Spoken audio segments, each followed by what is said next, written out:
Ferrari, em relação à nova lei da filantropia, de que forma que o CNAS está atuando, para poder auxiliar as organizações a se adequarem?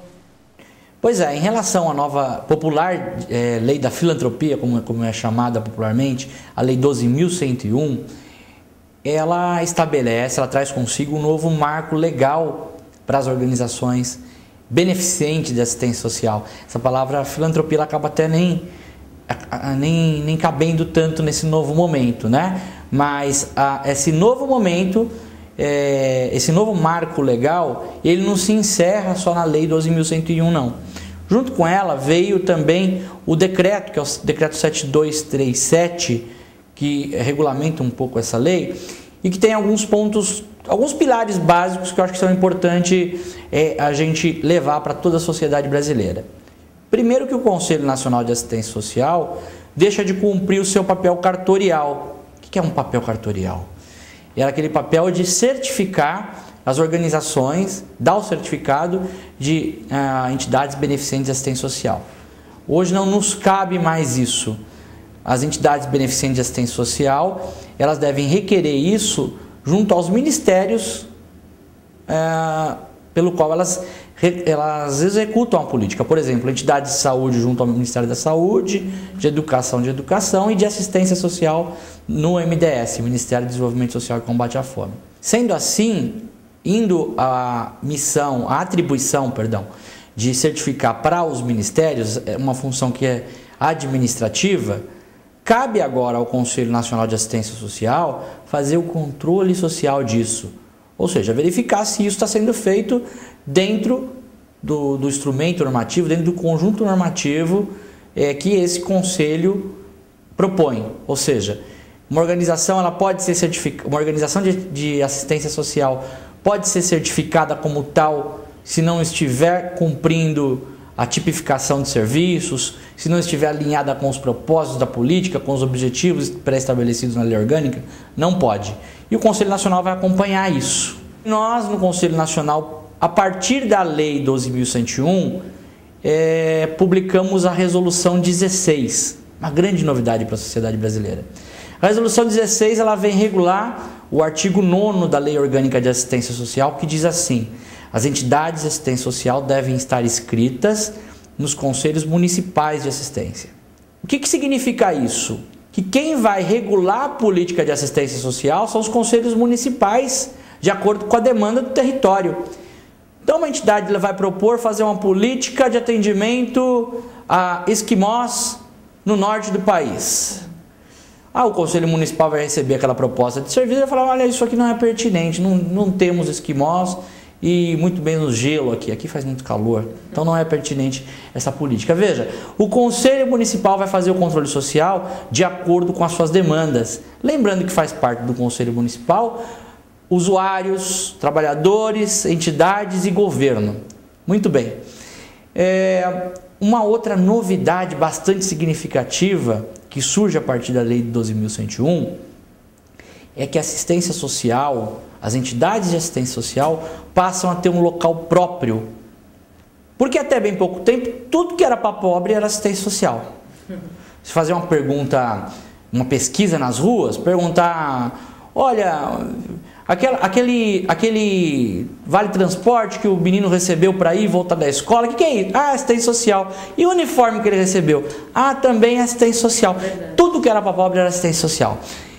A partir da Lei 12.101 e de um conjunto normativo publicado pelo Conselho Nacional, nós estamos estabelecendo efetivamente o que nos cabe, o que cabe às entidades de assistência social. Então foi publicada uma tipificação de serviços em 2009, foi publicado, agora vai ser publicado, no começo do próximo ano, uma resolução que também regula entidades de defesa de direitos e de assessoramento. Enfim, nós estamos evoluindo no sentido de atender os objetivos da Lei Orgânica de Assistência Social. São 5 grandes objetivos estabelecidos no artigo 2º da Lei Orgânica, e nós do Conselho Nacional estamos trabalhando com bastante energia para poder atender essa atribuição nos dada pela Lei Orgânica, também lá no seu artigo 18º. As organizações que tiverem dúvida, que precisarem de um auxílio para compreender melhor de que forma que elas devem proceder, elas têm uma assistência do CNAS? Sim, o CNAS ele tem um corpo técnico, uma secretaria executiva, que dá suporte aos conselhos. A nossa interlocução, a gente busca, obviamente, se ligar uma entidade lá no CNAS, ele não vai se furtar a atender, né?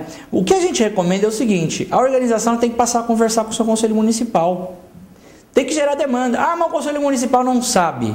Então ele vai ter que ir lá no conselho estadual bater na porta. Se ele não souber, o conselho estadual vai perguntar para o conselho nacional. Nós temos que respeitar esse pacto federativo para que o controle social funcione bem. Obviamente, está havendo desmando no conselho municipal da minha cidade. Pode acontecer, né? Então, aí sim eu vou recorrer à instância estadual. Se nós partirmos dessa lógica federativa, dessa lógica democrática, de uma lógica que contempla instâncias de participação, a gente vai começar a entender a coisa de maneira muito mais tranquila. E é importante que as entidades entendam o papel do controle social. Isso não é só discurso, não é só para tirar foto para mandar para a Universidade Americana. Isso é determinação posta pela Constituição Cidadã de 1988. Vamos lembrar que no Brasil nós já tivemos uma Constituição da Mandioca, cada Constituição tinha um nome. A nossa última Constituição de 88 recebeu o nome de Constituição Cidadã, porque propunha exercício de cidadania. E a participação popular, ela nasce a partir dali, lá no seu artigo 1º. Então, nós precisamos entender isso, e as organizações precisam se reinventar, fazer com que os seus usuários participem dos conselhos, liberar os seus trabalhadores também, para que eles possam participar, capacitá-los para tal, e não entender isso como um discurso, como uma zela política. Entender isso como um novo momento, e que todos nós, felizmente, estamos nos adequando com bastante velocidade. Obrigada pela participação, Ferrari. Eu que agradeço. Parabéns pelo trabalho, parabéns pela equipe e um ótimo final de ano a todos nós. Eu tenho certeza que nós vamos viver um Brasil novo a partir de 2011, com novos gestores, com novos legisladores. Isso nos impõe aí, nos pede, nos demanda também novas energias. Nosso país é produto daquilo que nós queremos que ele seja.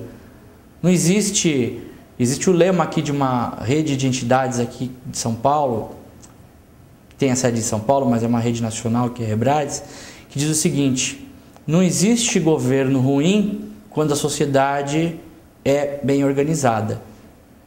Então, o nosso país é produto daquilo que a gente quer que ele seja. Nós temos pela frente, então, uma série de desafios, tanto em nossas entidades, como junto ao poder público, junto ao próprio mercado, mudando a nossa postura de consumidores, a nossa postura de produtores de lixo, para construir esse novo mundo. Então, desejo que a gente possa chegar agora nesse final de ano descansando, fazendo reflexões, fazendo um balanço sobre tudo que a gente construiu até aqui, que deixou de construir, e que a gente possa recarregar as baterias para fazer um 2011 bastante importante para nós e para as gerações que estão vindo por aí. Vocês acabaram de conferir uma das entrevistas que nós realizamos em homenagem ao Dia Internacional da Pessoa com Deficiência. Não deixe de ver as próximas.